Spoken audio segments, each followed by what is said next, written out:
Maraming tao ang wala ng tiwala sa mga pulis sa panahon ngayon dahil kung sino pa ang nagpapatupad ng batas ay sila mismo ang sumisira dito.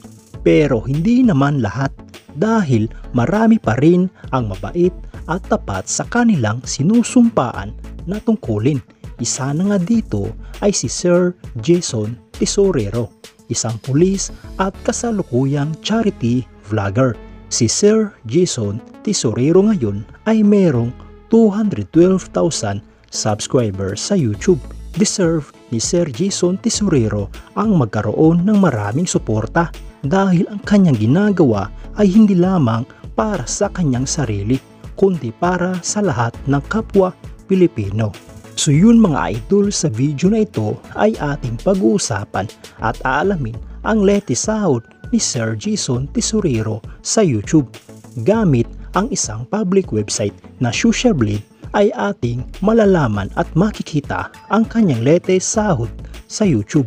Ang Socialblade mga idol ay isang public website na kung saan kahit sino ay pwedeng tumingin sa analytics at estimated earnings ng isang YouTuber or influencer.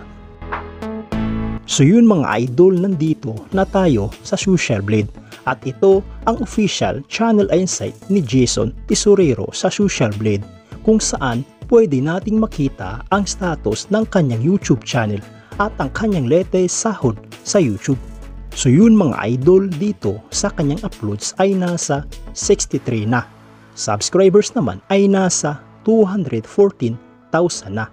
Total video views naman ay nasa 11,976,163. Country ay wala pang nakalagay. Channel type ay people at user created noong September 8, 2021. At dito naman sa baba mga idol, ang total grade niya ay nasa letter B. Socialblade rank ay pang 149,947. Subscriber rank naman ay pang 2,122. Video views rank naman ay pang 776,556.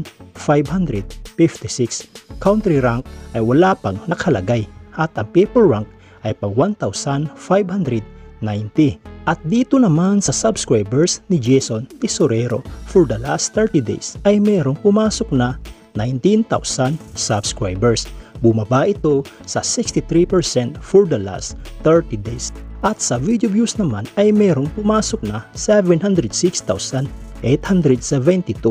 Bumaba ito sa 79.2% for the last 30 days.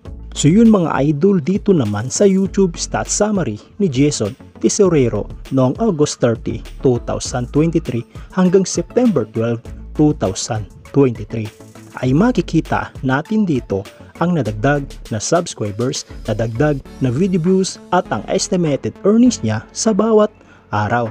Pero mga idol, ang titingnan natin dito ay ang daily average at weekly average. At disclaimer lang mga idol, ang impormasyon na inyong nakikita ay isang estimated earnings lamang dahil ang website na ito mga idol ay nagbabase lamang sa views ng bawat video. So yun mga idol, umpisa natin dito sa daily average. Simula sa lowest na meron siyang 6 US dollars hanggang sa highest na umabot ng 94 US dollars. At kung i-convert ito sa Philippine peso, ang katumbas nga pala ng 1 US dollar ngayon sa Philippine peso ay nasa 56 pesos. So yun mga idol, ang katumbas ng 6 US dollars sa Philippine peso ay nasa 336 pesos. Ito ang kanyang posibleng kikitain sa loob ng isang araw kung ang nanunood sa mga YouTube videos niya ay nag-i-skip ng ads. At ang katumbas ng 94 US dollars sa Philippine peso ay nasa 5,264 pesos. Ito naman ang kanyang posibleng kikitain sa loob ng isang araw kung ang nanunood sa mga YouTube videos niya ay hindi nag-i-skip ng ads.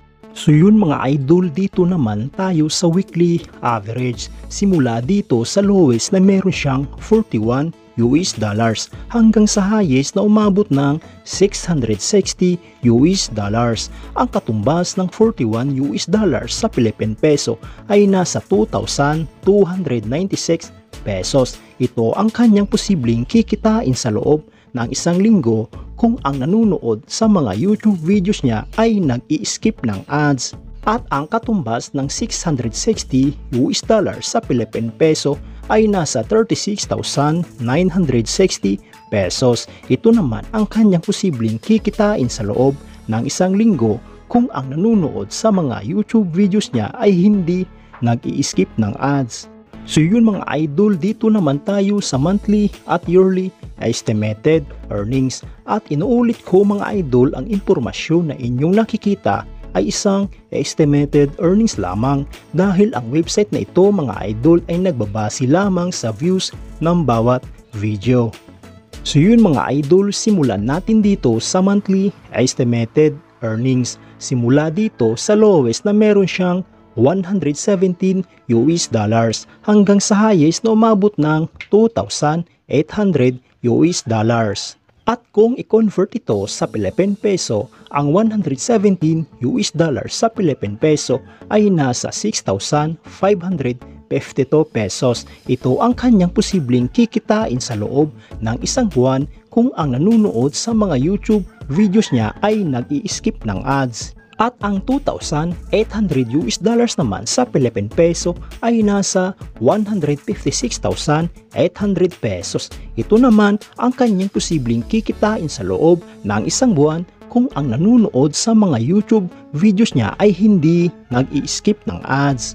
So yun mga idol, dito naman tayo sa yearly estimated earnings. Simula dito sa lowest na meron siyang 2,100 US dollars hanggang sa highest na umabot ng 33,900 US dollars. At kung i-convert ito sa Philippine peso, ang 2,100 US dollars sa Philippine peso ay nasa 117,600 pesos. Ito ang kanyang posibleng total na kinita sa loob ng isang taon kung ang lahat ng nanonood sa YouTube videos niya ay nag-i-skip ng ads. At ang 33,900 US dollars naman sa Philippine peso ay nasa 1,898,400 pesos. Ito naman ang kanyang posibleng total na kinita sa loob ng isang taon kung ang lahat ng nanonood sa mga YouTube videos niya ay hindi nag-i-skip ng ads. So yun mga idol, hanggang dito na lang ang video na ito. Kung nagustuhan mo ang video na ito ay mag-iwan ka naman ng isang like at isang subscribe bilang suporta sa aking YouTube channel. So yun mga idol, maraming salamat sa panonood.